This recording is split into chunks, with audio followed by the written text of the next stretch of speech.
नमस्कार साथियों, आपके अपने ही प्लेटफॉर्म जोश नेट JRF में आपका स्वागत है। बहुत बहुत स्वागत है साथियों।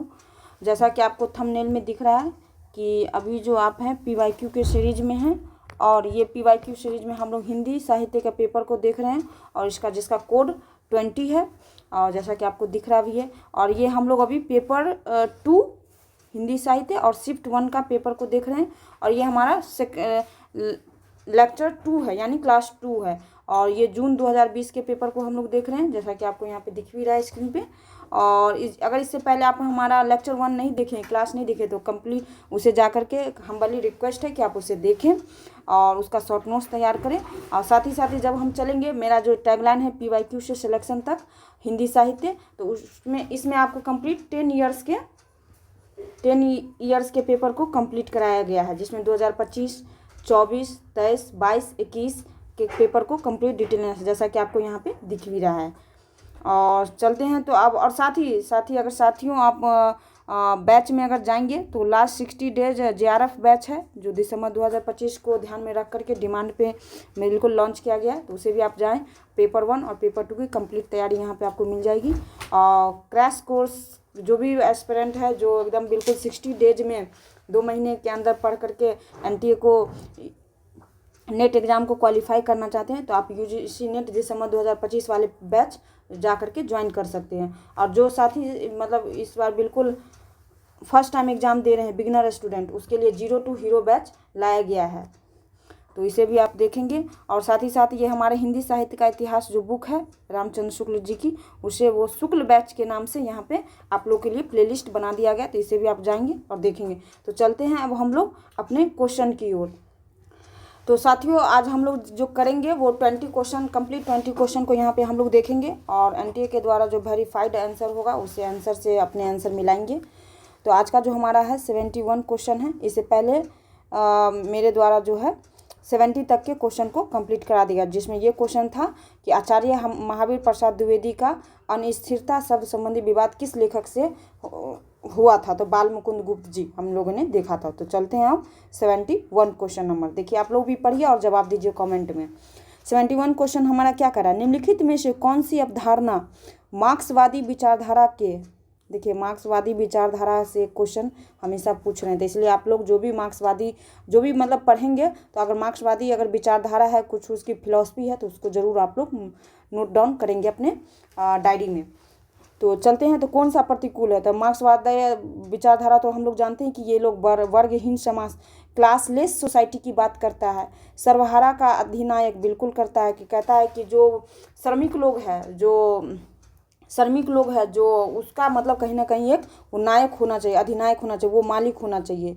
तो सर्वहारा वर्ग का अधिनायक ये भी है। परिवर्तन की अनिवार्यता, वो परिवर्तन की भी मांग करते हैं, कहते हैं कि पूरी मतलब जो समाज में है क्रांति होनी चाहिए, श्रमिक वर्ग की क्रांति होनी चाहिए, और जो भी मतलब पूंजीपति का बिल्कुल मतलब खात्मा होना चाहिए, खत्म होना चाहिए, यानी कि तो ये भी है।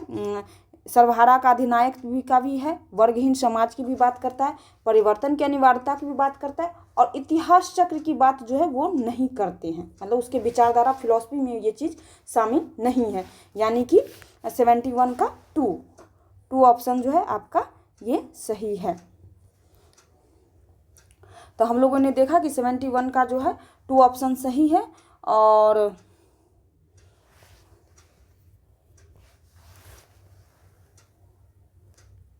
इसके बारे में थोड़ी सी अगर जानकारी लेंगे, तो मार्क्सवाद के बारे में एक लाइन मैं आपको बताना चाहूँगी कि मार्क्सवाद एक भौतिकवादी पाश्चात्य दर्शन है जो समाजवाद की बात करता है, समाजवाद की बात करता है, और ये इतिहास चक्र में विश्वास नहीं रखता। इतिहास चक्र का मतलब कि जो जैसे है, अगर कोई अमीर है तो बिल्कुल अमीर बना रहेगा, अगर किसी के पास पूंजी है तो वही व्यक्ति मालिक होगा, तो ये इतिहास की बात हो गई कि वो वाली बात, तो उस पर वो लोग विश्वास नहीं रखते हैं। तो चलते हैं अब हम नेक्स्ट क्वेश्चन की तरफ। आज का 72 नंबर क्वेश्चन, 72 नंबर क्वेश्चन आप लोग भी पढ़िए और जवाब दीजिए। भवानी प्रसाद मिश्र की कविता सतपुरा के जंगल, बहुत इंपॉर्टेंट है, VVI, गोंड जाति की निम्नलिखित में से किनको पालकर बैठी है। मतलब जो सतपुरा के जंगल जो है भवानी प्रसाद मिश्र के द्वारा जो लिखी गई कविता है, उसमें जो एक जाति है गोंड जाति, तो गोंड जाति जो है कौन से पक्षी को पालते हैं, मतलब उसे पालतू बनाया है, उसकी बात आपसे पूछ रहा है। तो जब आप पढ़ेंगे सतपुरा के जंगल जो कविता मेरे इसी प्लेटफॉर्म पे पढ़ाया जा रहा है, तो आप लोग बिल्कुल जाइए पढ़िए। गधे और ऊँट, बिल्कुल ऐसा नहीं है। हिरन और मुर्गा, ये ऐसा नहीं है। भेड़ और बकरी नहीं, मुर्गे और तीतर जो है, दो जो पक्षी है, मुर्गा और तीतर, ये पक्षी जो है वो गोंड जाति जो है पालतू बनाया गया है उसे, यानी कि 72 का 1 आंसर। तो यहाँ तो हम लोगों ने देखे कि ये भवानी प्रसाद इसके लेखक है, सतपुरा के जंगल, और इसमें गोंड जाति का भी, ये भी आपका PYQ है, ये आप लोग ध्यान रखेंगे। जैसा कि अगर आप मेरे इस सीरीज को देखे होंगे 2025-24 के क्वेश्चन पेपर को, तो इसमें गोंड जाति का भी एक जिक्र हुआ है। मुर्गे और तीतर, ये तो क्वेश्चन पूछ ही लिया गया है। और इसमें एक जो वाद्य यंत्र का प्रयोग किया गया है वो है ढोल। ये आप लोग ध्यान, ये आपका PYQ, ये भी आप लोग ध्यान पे रखेंगे। तो हम लोगों ने देखा कि अब चलते हैं नेक्स्ट क्वेश्चन की तरफ। आज का 73 नंबर क्वेश्चन। 73 नंबर क्वेश्चन क्या कह रहा है, रामचरितमानस के उत्तरकांड में, उत्तरकांड देखिए, रामचरितमानस के उत्तरकांड से क्वेश्चन खूब पूछे, यानी कि आपको जो कांड है रामचरितमानस का, सुंदर कांड, किष्किंधा कांड, लंका कांड, और उसका जो सबसे लास्ट कांड है वो उत्तरकांड, उसको आप लोग को तैयार करना है। उन्होंने ज्ञान की अपेक्षा भक्ति को कहीं अधिक सुसाध्य आशु फलदायिनी कहा है। बिल्कुल ये क्वेश्चन जो है पहले ही एक ऑप्शन के रूप में पूछा गया है, ये आपका पहले से PYQ है, पूछा गया क्वेश्चन है। आप लोग जब मेरा PYQ करेंगे तो आपको ये जो पंक्ति है रिपीट होगी, ऐसा प्रतीत होगा। तो ये कह रहा है कि ये जो कहा गया है वो कथन किसका है, इसमें से जो 4 लेखक है, श्याम सुंदर दास, रामचंद्र शुक्ल जी, राम स्वरूप चतुर्वेदी और मलयज्ञ, तो ये किसकी पंक्ति है, ये ऐसा आपसे पूछा जा रहा है। तो सबसे पहले तो आप लोग जानिए कि इसका, आप लोग आंसर दीजिए कि कौन सा है। तो ये जो पंक्ति है ये रामचंद्र शुक्ल जी की ये पंक्ति है, यानी कि आपका 73 का 3 ऑप्शन सही है। 73 का 3 ये आंसर आपका हो जाएगा, रामचंद्र शुक्ल जी। अगर आपके ऑप्शन में अगर रामचंद्र शुक्ल जी हो तो थोड़ा सा वहाँ पे आप रुक सकते हैं, क्योंकि रामचंद्र शुक्ल जी की जो कोई भी टिप्पणी है, आलोचना है, वहाँ से क्वेश्चन बनते हैं। ये व्यक्ति अपने आप में बहुत बड़ा पर्सनालिटी, PYQ इस यहाँ से क्वेश्चन आयोग पूछ रहे हैं, ये बात आप लोग ध्यान पे रखेंगे। तो देख लीजिए, ये फैक्चुअल क्वेश्चन था, और इसके उत्तरकांड के बारे में मैंने आपको बहुत डिटेल बताया है कि इसमें एक पंक्ति ये उत्तरकांड में ये भी लिखा गया है कि जो क्या कहते हैं, उत्तरकांड में जो मतलब कि जो भक्ति की जगह ज्ञान की जगह भक्ति को अधिक मतलब वो सुसाध्य, मतलब सुलभ और आशु फलदायिनी, मतलब फलदायक माना गया, ऐसा इसमें लिखा गया है। तो चलते हैं अब 74 नंबर क्वेश्चन। 74 नंबर क्वेश्चन हमारा क्या कह रहा है, आप लोग पढ़ें। गोरी सोवे सेज पर, मुख पर डारे केस, चल खुसरो घर आपने, रैन भये चौदेश। ये जो अमीर खुसरो की जो दोहा है, इसको आपको कह रहा है कि ये कब ऐसा कहा गया था। तो 74 का कब कहा गया था कि आप पढ़िए, इसका मीनिंग निकालिए कि क्या होना चाहिए।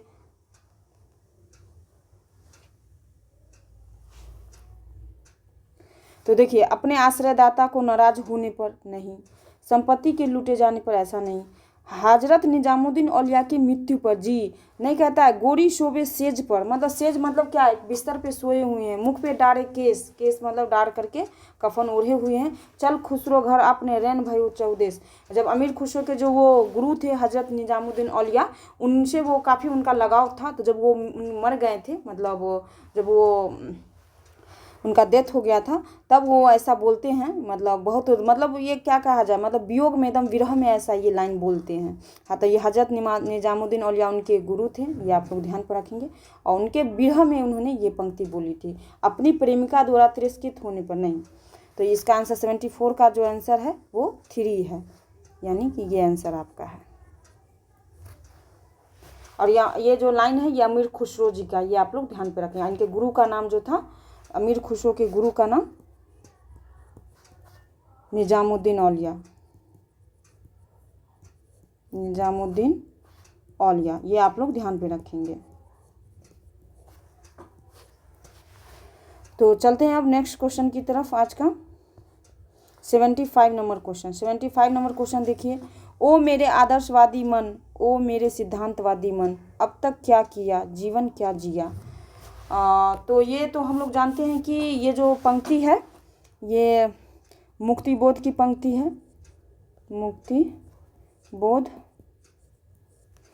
मुक्तिबोध जी की है। और ये अंधेरे में जो कविता है, लंबी कविता, उससे लिया गया है, अंधेरे में उससे लिया गया ये पंक्ति है, ये आप लोग ध्यान पे रखेंगे। और इसमें जो ये लाइन जो 4 पंक्ति है उससे ये कहा जा रहा है कि वो मेरे अपने मन से जो है, मतलब कि वो संतुष्ट नहीं है, उसकी वो आलोचना कर रहे हैं, उस पर अपने मन से वो बात कर रहे हैं, यानी कि अपने आप से वो बात कर रहे हैं। ये 4 पंक्ति जब आप पढ़ेंगे तो ऐसा लगेगा कि वो अपने आप से बात कर रहे हैं कि ओ मेरे मन, तुमने जो अब तक जो सिद्धांत बनाया, आदर्श बनाया, उससे क्या किया, तुमने क्या प्राप्त किया, ऐसा वो बात कर रहे हैं। मुक्तिबोध अपने अंधेरे में कविता जो उनकी है, लंबी कविता, उसमें उन्होंने ऐसी पंक्ति का यूज किया है। तो देखिए क्या होता है, उपयुक्त पंक्तियों के आधार पर निम्नलिखित में कौन सा सही नहीं है। तो मैंने आपको बताया कि इसमें तो एक अपने आप से संतुष्टि की बात नहीं है, अपने आप से अपने आप की आलोचना क्या कर रहा है कि क्या तुमने जिया, क्या सिद्धांत बनाया, क्या आदर्श बनाया। तो आत्मालोचना बिल्कुल है। स्वयं से आत्ममंथन भी कर रहा है, खुद से बात करके। स्वयं से असंतुष्टि कर रहा है। असमंजस की स्थिति, इसमें असमंजस की स्थिति ऐसा कुछ नहीं है, इस पंक्ति से ऐसा नहीं लग रहा है कि वो असमंजस में है। यानी कि 75 का 3 ऑप्शन आपका सही है। और ये तो मालूम ही है कि ये अंधेरे में कविता से लिया गया पंक्ति है और ये मुक्तिबोध की रचना है। तो चलते हैं अब नेक्स्ट क्वेश्चन की तरफ। 76 नंबर क्वेश्चन। 76 नंबर क्वेश्चन कह रहा है, यदि श्रद्धा और मनु अर्थात मनन के सहयोग से मानवता का विकास रूपक है तो भी बड़ा ही भावमय और श्लाघ्य है। कामायनी के संदर्भ में उपरोक्त कथन किसका है। देखिए ये पंक्ति दे दिया गया है और कामायनी तो हम लोग पढ़े हैं कि ये जो रचना है, मतलब जयशंकर प्रसाद की रचना है, काफ़ी अच्छी रचना है और इसे एक मतलब महाकाव्य भी माना जाता है। तो देखिए कि ये पंक्ति किसका है, 76 का। ये फैक्चुअल क्वेश्चन है, ये आप लोग ध्यान पे रखेंगे। तो ये जयशंकर प्रसाद जी जो है कामायनी, इनके खुद जो लेखक हैं वही वो ऐसा मतलब लिखते हैं, खुद के रचना के बारे में वो लिखते हैं। यानी 76 का जो है वो 4 ऑप्शन आपका सही है इसमें। अच्छा, इससे अगर थोड़ी सी फैक्ट अगर आप जानकारी लेंगे, कामायनी की भूमिका में ये लिखे थे जयशंकर प्रसाद जी, कामायनी की भूमिका से ये लाइन लिया गया है। जयशंकर प्रसाद की जो है, जयशंकर प्रसाद, जब भी कोई रचना लिखी जाती है तो उसकी भूमिका में लेखक के द्वारा कुछ लिखा जाता, तो उसी से ये पंक्ति लिया गया है कि यदि श्रद्धा और मनु अर्थात मनन के सहयोग से मानवता का विकास रूपक है तो भी बड़ा ही भावमय और श्लाघ्य है। कामायनी के संदर्भ में यह कथन खुद लेखक का है, ये आप लोग ध्यान पे रखेंगे, जयशंकर प्रसाद जी का है। और एक जो है कामायनी एक पुनः विचार, ये मुक्तिबोध ने लिखा है। ये भी क्वेश्चन आपका PYQ है। कामायनी एक पुनर्विचार मुक्तिबोध का के द्वारा जो लिखा गया है, ये PYQ है, यहाँ से क्वेश्चन बनते हैं, तो आप लोग ध्यान पे रखेंगे। तो चलते हैं अब नेक्स्ट क्वेश्चन की तरफ। फैक्चुअल क्वेश्चन है इसलिए हम लोग बहुत ज़्यादा बात कर नहीं रहे हैं। 77 नंबर क्वेश्चन। 77 नंबर क्वेश्चन कह रहा है, साधो देखो जग बौराना, साची कहो तो मारन धावे, झूठ जग पतियाना। हिंदू कहत है राम हमारा, मुसलमान रहमाना। आपस में दो लड़े मरतू है, मरम कोई नहीं जाना। ये पंक्ति तो हम लोग जानते हैं कि जो निर्गुण भक्त कवि जो है कबीर दास जी की है, ये आप लोग कबीर जी की है। तो इस पंक्ति का मर्म ये है कि मतलब जो जिस सच है, अगर सच मैं किसी कहूँ राम के बारे में तो कोई नहीं मानेगा, अगर झूठ मैं बोलूँ कि राम के बारे में तो सभी जग जो है ये पतियाते हैं। पतियाते मतलब मानते हैं उसको, मतलब एक विचार बना लिया कि है। हिंदू कहता है कि राम हमारा है, मतलब राम कहते हैं कि राम हमारा है। हिंदू कहता है कि राम को तो हम पूजते हैं। मुसलमान कहता है कि रहमान तो हमारा है। आपस में दोनों एक दूसरे में, मतलब हिंदू और मुसलमान जो है एक दूसरे से लड़ रहे हैं, लेकिन दोनों जो ही है हिंदू और मुसलमान, वो राम के मर्म जो उनके थीम जो है, मतलब उसके उद्देश्य जो, या कह सकते हैं उसके केंद्र बिंदु को कोई नहीं जानता है, बस अपने में एक दूसरे से लड़ रहे हैं। ये 4 पंक्ति का यही भाव है, और इसी भाव के आधार पे आपको इसका जवाब देना है कि इसमें से कौन सा एक भाव नहीं है। तो उपरोक्त पंक्तियों में से कौन सा कबीर का संदेश नहीं है। तो मैंने आप लोगों को बहुत डिटेल बता दिया है कि तो सांप्रदायिक सौहार्द की भावना की बात कर रहा है कि दोनों एक दूसरे से लड़ रहा है, तो इसलिए वो कह रहा है कि नहीं, आप अपने में भाईचारा की भावना रखो, तो ये मैसेज मिल रहा है। एकेश्वरवाद की प्रतिष्ठा, ये भी ऐसा कह रहे हैं। एकेश्वरवाद का मतलब यहाँ पे ये है कि राम कहता है कि हमारा है, मुसलमान कहता है कि रहमान हमारा नहीं। वो कहना ये चाह रहे हैं कि हिंदू मुस्लिम जो भी है, ब्रह्म एक है, ईश्वर एक है, राम एक है, तो वो दोनों अपने आप को अलग क्यों मान रहे हैं। एकेश्वरवाद की भी बात कर रहे हैं। धार्मिक सद्भाव की तो बात कर ही रहे हैं। और धार्मिक असहिष्णुता, ये देखिए थोड़ा सा निगेटिव वर्ड है, असहिष्णुता। सहिष्णुता रहता तो शायद सही हो जाता। तो ये जो 77 का है 1 आंसर है। आप देखिए कोई क्वेश्चन अगर एग्जाम हॉल में आपको नया मिल जाए और या लगे कि बिल्कुल थोड़ी सी अलग टाइप का, इसमें हमारी समझ नहीं है, तो आप बिल्कुल इसी तरह से क्वेश्चन सॉल्व करेंगे कि कौन सा निगेटिव वर्ड है जिसको हम हटा सकते हैं। क्योंकि कबीर के बारे में आप जानते हैं कि बहुत ही मतलब काफ़ी अच्छे संत के रूप में उनकी गिनती हो। तो संत कभी भी मेल जोल की बात करेगा, अच्छी बात करेगा, धार्मिक सद्भाव की बात करेगा, एकेश्वर बात पे वो फोकस करेगा, मतलब कभी भी वो लड़ाई झगड़े की बात नहीं करेगा, एकता की बात करेगा। तो धार्मिक असहिष्णुता तो वो तो ऐसा तो कभी लिखेंगे नहीं। तो चलते हैं 77 का तो आपने आंसर जाना कि 1 होगा। और देखिए कबीर की रचना जो है, थोड़ी सी आप यहाँ पे जानकारी, इससे पहले भी मैंने जिक्र किया है। कबीर की रचना, कबीरदास की रचना जो है, ये साखी, शबद और रामायणी, ये जो है धर्मदास जी के द्वारा बीजक रूप में संपादित किया गया है। बीजक रूप में संपादित किया गया, ये भी आप ध्यान पे रखेंगे। संपादित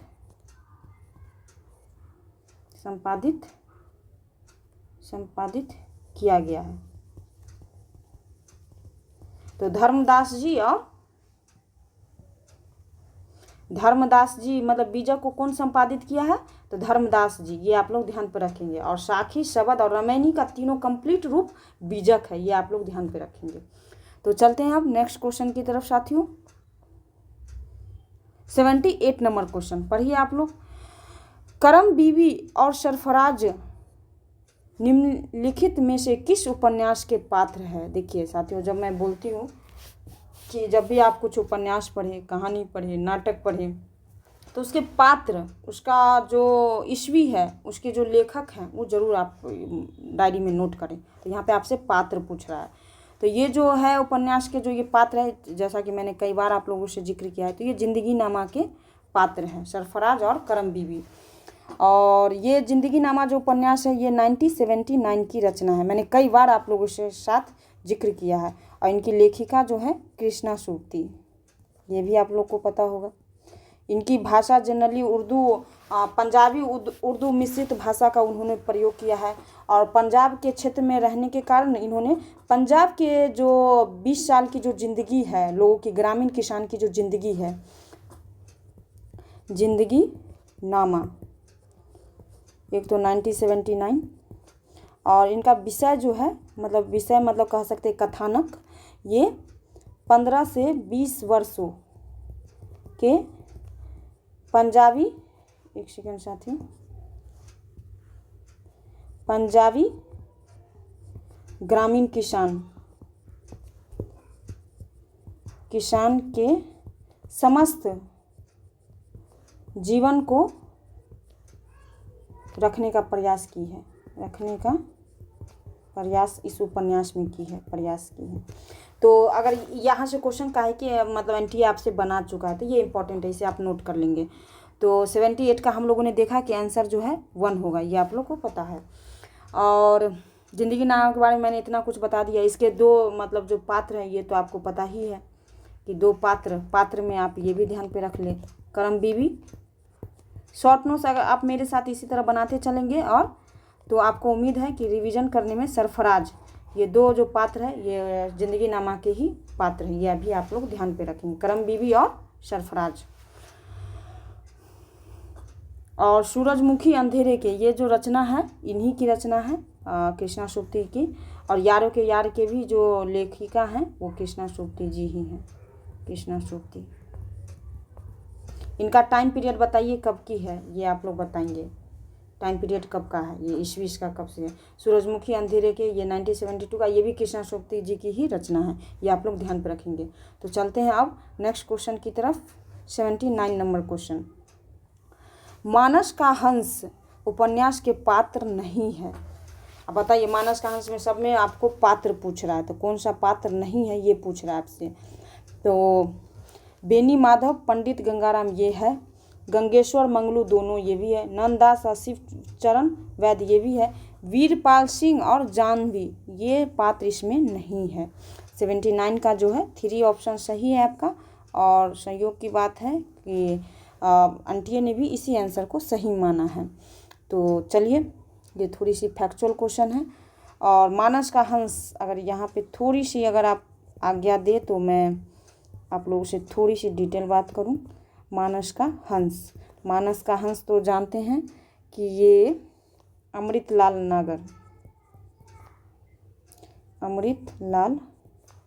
नागर की ये रचना है। और इसमें तुलसीदास के जीवन को लिखने का प्रयास, तुलसीदास के जीवन पे आधारित है, इसमें लिखा गया है, ये आपको पता है। और पात्र तो आपको पता चले, पात्र रख करके यहाँ पे जो ऑप्शन है आप इसे लिख लें, 1, 2 और 3 जो है। बेनी माधव, पंडित गंगाराम, गंगेश्वर मंगलू, नंददास, शिवचरण वैद्य, तो इतना आप जानकारी कलेक्ट कर लेंगे। तो चलते हैं अब नेक्स्ट क्वेश्चन की तरफ। आज का 80 नंबर क्वेश्चन कह रहा है, निम्नलिखित में से किस उपन्यास में उत्तर प्रदेश के पूर्वांचल के एक कस्बा नुमा गांव शिवपालगंज की कहानी वर्णित है। ये तो सबसे पहले PYQ है, इससे पहले भी आपको पूछा गया है।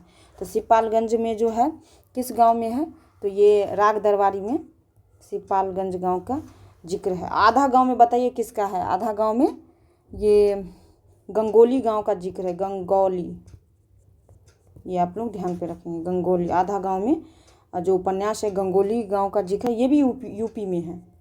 और आधा गांव किसकी रचना है, राही, ये भी आपसे पूछा जा सकता है, राही मासूम रजा,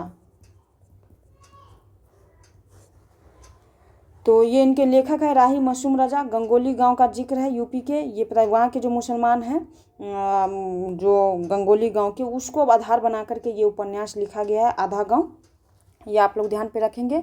और जल टूटता है हुआ, ये जो है रामदरस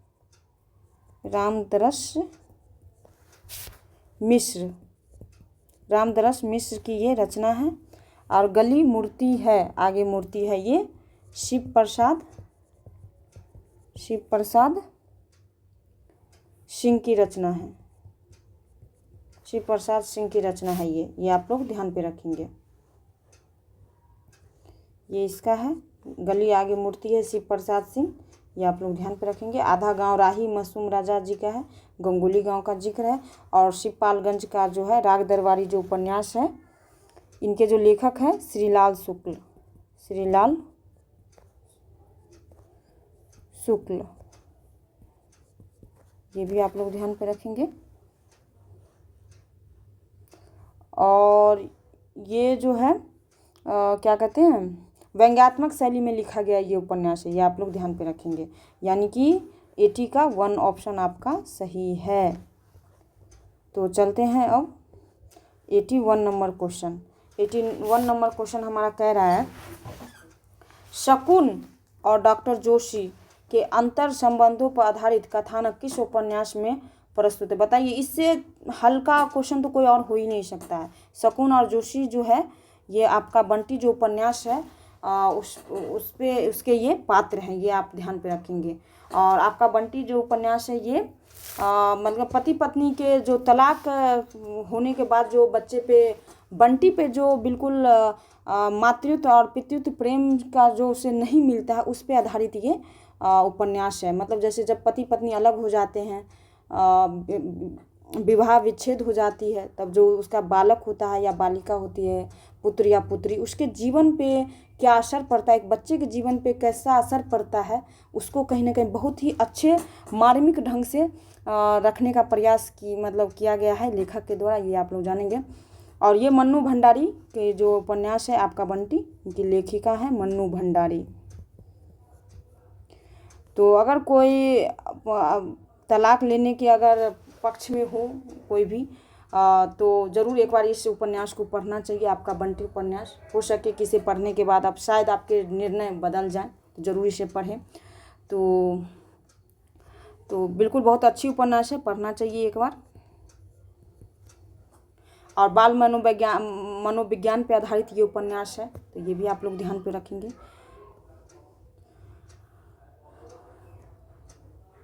और ये जो दिया गया है तिरछी बौछार, ये 1984 की रचना है। और ये मंजुल भगत, देखिए ये नया कथा मंजुल भगत का उपन्यास है ये आप लोग ध्यान पे रखें। मंजुल भगत ये उपन्यास है, ये भी आप चाहेंगे तो नोट कर सकते हैं। मंजुल भगत और टूटता हुआ इंद्रधनुष, ये भी मंजुल भगत की रचना है। मंजुल भगत ये एक प्रकार का कहानी है। महाभोज तो जानते हैं कि ये मन्नू भंडारी की ही रचना है, मन्नू भंडारी। तो इसके इर्द गिर्द हमने बहुत तमाम जानकारी जान लिया। अब चलते हैं नेक्स्ट क्वेश्चन की तरफ। आज का 82 नंबर क्वेश्चन, 82 नंबर क्वेश्चन कह रहा है हमारा, प्रेमचंद कृत प्रायश्चित कहानी के पात्र है। ये देखिए थोड़े से सिलेबस से इतर भी क्वेश्चन पूछ रहे हैं। प्रेमचंद कृत कहानी, प्रायश्चित कहानी जो है हमारे सिलेबस में नहीं है, बट यहाँ से क्वेश्चन पूछे जा रहे हैं। तो इसमें कौन से पात्र हैं, तो थोड़ा सा ये आप लोग के लिए थोड़ी सी टफ क्वेश्चन हो सकते हैं। तो इसमें सुबोध चंद्र और मदारी लाल इसके पात्र हैं, प्रायश्चित कहानी के पात्र। तो ये आप लोग ध्यान पड़ेंगे। और इसकी रचना, प्रायश्चित के लेखक कौन है? प्रेमचंद जी। गंगी और मैखू तो ये ठाकुर के कुआं से है, ठाकुर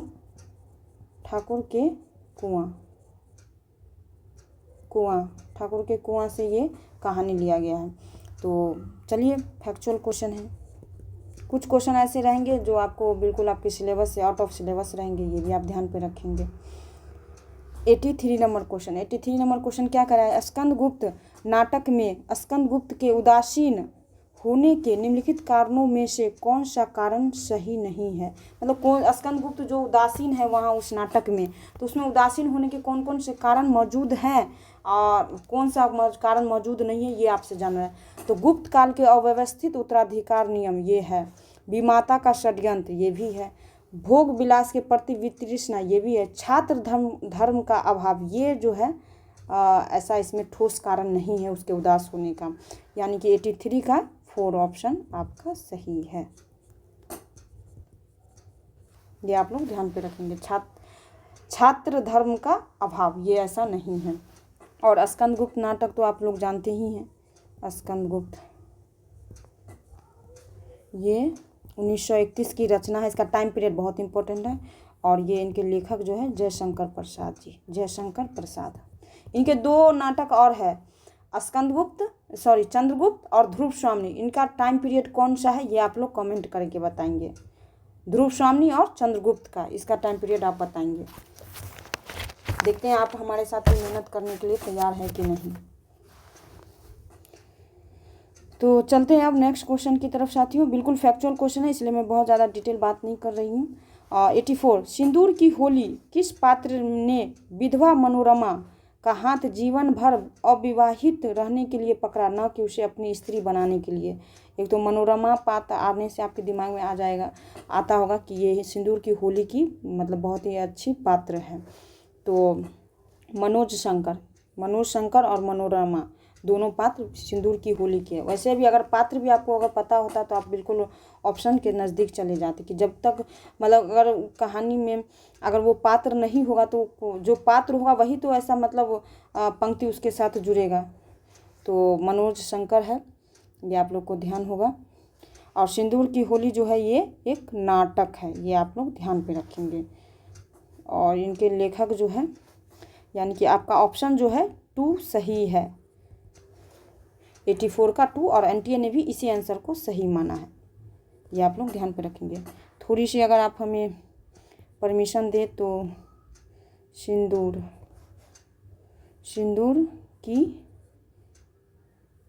होली ये नाटक है और इनके लेखक जो है लक्ष्मी नारायण मिश्र, ये इनके लेखक हैं। और ये समस्या नाटक है, ये आप लोग ध्यान पे रखेंगे। तो चलते हैं अब नेक्स्ट क्वेश्चन की तरफ। 85 नंबर क्वेश्चन हमारा कह रहा है, उन्होंने पाश्चात्य नाट्य साहित्य के किताबी ज्ञान को निजी अनुभव और पर्यवेक्षण के खरल में कूट पीस कर सामाजिक दिग्दर्शन का नवीन और तथ्यपरक रसायन तैयार किया। प्रसिद्ध नाटककार जगदीश चंद्र माथुर ने उपयुक्त विचार किस नाटककार के संदर्भ में व्यक्त किया। ये बहुत ही डेप्थ और फैक्चुअल क्वेश्चन के कैटेगरी में रखा जाएगा, तो आप लोग याद कर लीजिए। उपेंद्रनाथ अक्ष के बारे में उन्होंने ऐसा लिखा है। तो चलते हैं, इसमें बहुत ज़्यादा बात करने की गुंजाइश है नहीं। तो आपका जो आंसर है 85 का 2 आंसर सही है, आप लोग बिल्कुल लिख लीजिए और इसके ब्रैकेट में ऐसे करके या डैश मार करके उपेंद्रनाथ अक्ष जी लिख लीजिए। चलते हैं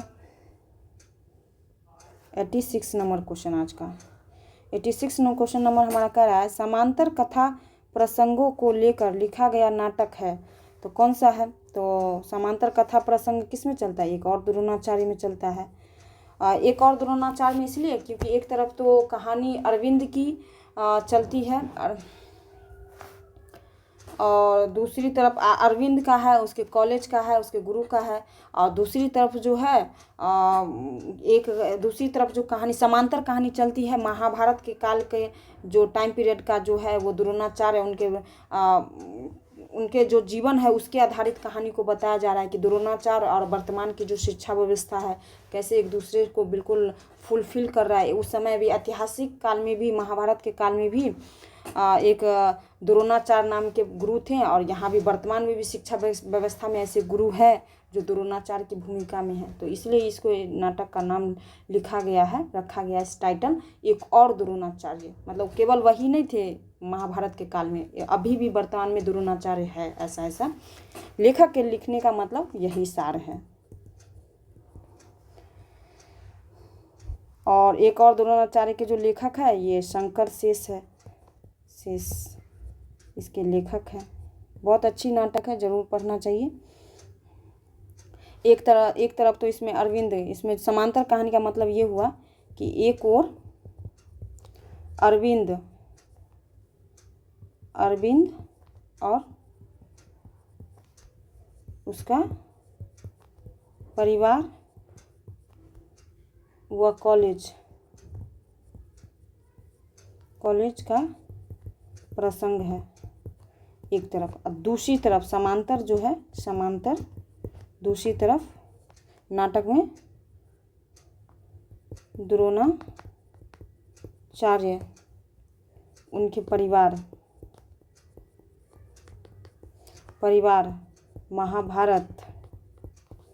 महाभारत कालीन कहानी का चलना साथ साथ चलता है, कहानी का चलना दोनों साथ साथ चलता है, पैरेलल ऐसे समझ सकते हैं। तो देख लिया हम लोगों ने, तो एक और द्रोणाचार्य है और इसके साथ ही आप द्रौपदी जो है सुरेंद्र वर्मा जी की मतलब रचना है, सुरेंद्र वर्मा लिख लीजिए आप।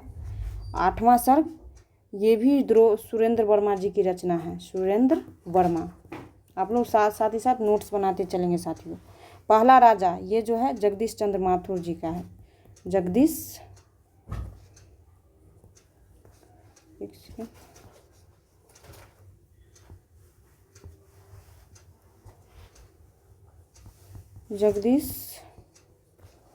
चंद्र माथुर जी की ये नाटक है। तो चलते हैं।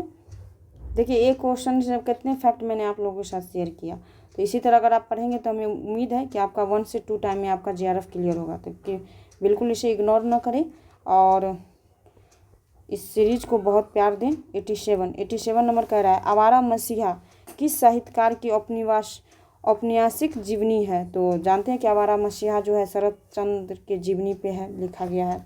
तो ये तो आप लोग को पता ही होगा, बहुत बार मैंने आप लोगों के साथ जिक्र किया है कि आवारा मसीहा जो है ये विष्णु प्रभाकर इनके रचनाकार हैं, लेखक है यानी विष्णु प्रभाकर। इसमें मैंने काफ़ी बात आप लोगों के साथ किया है, तो उम्मीद है कि आप लोग के पास शॉर्ट नोट्स तैयार ही होंगे आवारा मसीहा के। तो चलते हैं अब नेक्स्ट क्वेश्चन की तरफ। इस क्वेश्चन को जो मैं 2023 का जो मैंने PYQ कराया है डिटेल एनालिसिस, तो उस लेक्चर को आप लोग देख लीजिए और वहाँ से 2023 के जो PYQ मैंने करवाया है तो उसे आप लोग देखेंगे, तो वहाँ से आप ये कंटेंट तैयार कर सकते हैं। और जा करके एक बार उम्मीद है कि आप लोग कर लेंगे। चलते हैं अब नेक्स्ट क्वेश्चन की तरफ। 88 नंबर क्वेश्चन क्या कह रहा है, रामचंद्र शुक्ल के अनुसार निम्नलिखित में से किस ग्रंथ में कयामत का वर्णन है। देखिए तो कयामत का वर्णन जो है ये आखिरी कलाम में है, कयामत का वर्णन।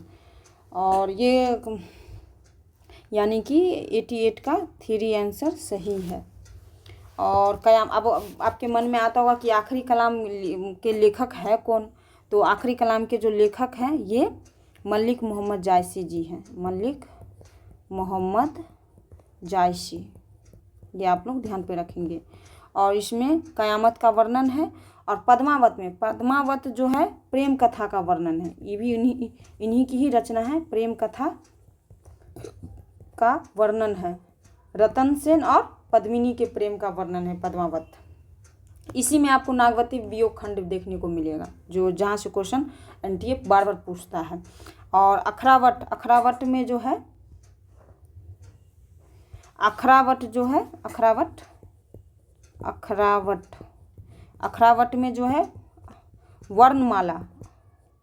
वर्णमाला के एक एक अक्षर को लेकर के, यहाँ पे अक्षर को लेकर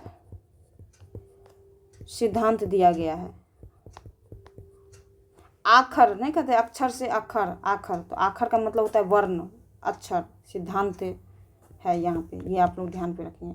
और मधुमालती के जो लेखक हैं वो मंझन है, ये भी आप लोग ध्यान पे रखेंगे। यहाँ से क्वेश्चन PYQ पूछे गए हैं, तो भूलेंगे नहीं आप। और ये भी एक प्रकार का प्रेम कथा है, ये प्रेम कथा पे आधारित है, प्रेम कथा वर्णन है, ये आप लोग ध्यान पे रखेंगे। तो चलिए साथियों, हम लोगों ने तैयारी किया एकदम 88 का पूरा डिटेल एनालिसिस किया। चलते हैं अब नेक्स्ट क्वेश्चन की तरफ। 89 नंबर क्वेश्चन, आज का सेकंड लास्ट क्वेश्चन। महादेवी के साहित्य में कहीं निष्क्रिय दया नहीं वरन रचनात्मक करुणा का ही भाव वर्तमान है। उपयुक्त पंक्तियाँ किस आलोचक की है। तो ये जो है रामस्वरूप चतुर्वेदी जो हैं, ये उन्होंने अपनी पुस्तक, जो इनकी एक पुस्तक है हिंदी साहित्य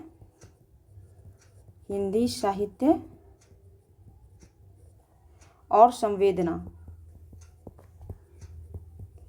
संवेदना, इसी पुस्तक में इन्होंने ऐसा लिखा है कि महादेवी में निष्क्रिय दया नहीं है, केवल रचना करुणा का भाव वर्तमान है। तो इस पुस्तक में इन्होंने ऐसा लिखा है, रामस्वरूप चतुर्वेदी जी। इसके बारे में मैंने आपको PYQ में बताया है, तो ये भी आप लोग ध्यान पे रखेंगे। तो चलते हैं अब नेक्स्ट क्वेश्चन की तरफ, यानी कि 89 का जो आंसर होगा वो 2 होगा, और NTA ने भी इसी आंसर को सही माना है। चलिए साथियों, अब नेक्स्ट क्वेश्चन की तरफ हम लोग बढ़ते हैं। आज का last question, fort William college Calcutta के संबंध में निम्नलिखित में से कौन सा कथन सही नहीं है। देखिए फोर्ट विलियम कॉलेज बहुत अच्छी टॉपिक है और इसे तैयार करके जाना चाहिए। यहाँ से ये बहुत VVI क्वेश्चन है फोर्ट विलियम कॉलेज, इसके बारे में ये VVI टॉपिक है, इसको तैयार कर लीजिए एकदम। VVI टॉपिक इसको कह सकते हैं हम लोग। हर बार यहाँ से क्वेश्चन पूछा जाता है। ये है ना, मैंने 2025 के पेपर में, 23 के पेपर में, 21 के पेपर में आपको कंप्लीट करवाया। अगर आप यहाँ से जानकारी लेना चाहते हैं तो आप हमारे इस 25 वाले लेक्चर जो 2025 के जो क्वेश्चन पेपर मैंने कराया है उसको आप वहाँ से आप देख सकते हैं। 23 वाले में भी ऐसा क्वेश्चन एक आया है, तो आप वहाँ से भी इसको कलेक्ट कर सकते हैं। तो इस कॉलेज के प्राचार्य जॉन गिलक्राइस्ट थे, ये सही है। इंग्लैंड से नवागत अंग्रेज अफसरों के प्रशिक्षण की व्यवस्था थी, बिल्कुल प्रशिक्षण के लिए ही ये फोर्ट विलियम कॉलेज जो है बनाया गया था अंग्रेजों के द्वारा। आधुनिक भारतीय भाषाओं की जानकारी नहीं दी जाती थी, यहाँ पे निगेटिव लिख दिया है। आधुनिक जो भारतीय भाषा थी, जो अंग्रेज अफसर होते थे, उसको भारतीय भाषाओं में शिक्षा देने के लिए ही फोर्ट विलियम कॉलेज की स्थापना किया गया था कोलकाता में। ये आप लोग ध्यान पर, ये ऑप्शन जो है गलत है। इसकी स्थापना 1800 में हुई थी, ये बिल्कुल सही है। ये आपका PYQ है, ये आपका PYQ है। देखिए सभी स्टेटमेंट PYQ है। अगर आप PYQ कंप्लीट करके जाएंगे तो साथियों आपके क्वेश्चन गलत होने की संभावनाएं बहुत कम हो जाएगी। तो यानी कि 90 का 3 ऑप्शन आपका सही है, ये आपका आंसर है, क्योंकि आपसे नहीं पूछा जा रहा है। तो इतना तो हम लोगों ने जाना, आप लोग शॉर्ट नोट्स में बना लेंगे। फोर्ट विलियम कॉलेज ऐसे लिख लेंगे, ये हेडिंग रहेगा आपका। स्थापना ऐसे लिख लेंगे, स्थापना 1800, बस हो गया। और सेकंड पॉइंट यहाँ पे आप लिख लेंगे प्राचार्य। शॉर्ट नोट्स कैसे बनाएंगे ये मैं आपको बता रही हूँ। प्राचार्य जॉन गिलक्राइस्ट, ये आप लिख लेंगे। थर्ड पॉइंट में आप ये लिख लेंगे भारतीय भाषाओं में शिक्षा, भारतीय भाषाओं में शिक्षा दिया जाता है। अगर इतना भी आप लिख लेंगे तो आपको कहीं से कोई दिक्कत नहीं होगा। और अंग्रेजी अफसर को प्रशिक्षण भी दिया जाता था, ये भी आप लिख लेंगे। तो ये टॉपिक आपका कंप्लीट हो गया। तो साथियों ये क्लास आपको, ये लेक्चर आपको कैसा लग रहा है बिल्कुल आप हमें कमेंट करें। अगर आपको इस तरह के कंटेंट चाहिए तो बिल्कुल आप इससे लेक्चर को लाइक करें, शेयर करें और अपने दोस्तों को भी बताएं, फैमिली मेम्बर्स को बताएं। सोशल मीडिया ग्रुप से अगर जुड़े हैं तो उसमें आप शेयर करें। तो मिलते हैं अब अगली कक्षा में, तब तक पढ़ते रहें और इस बार JRF कंप्लीट करें, ऐसा हम आशा रखते हैं। धन्यवाद।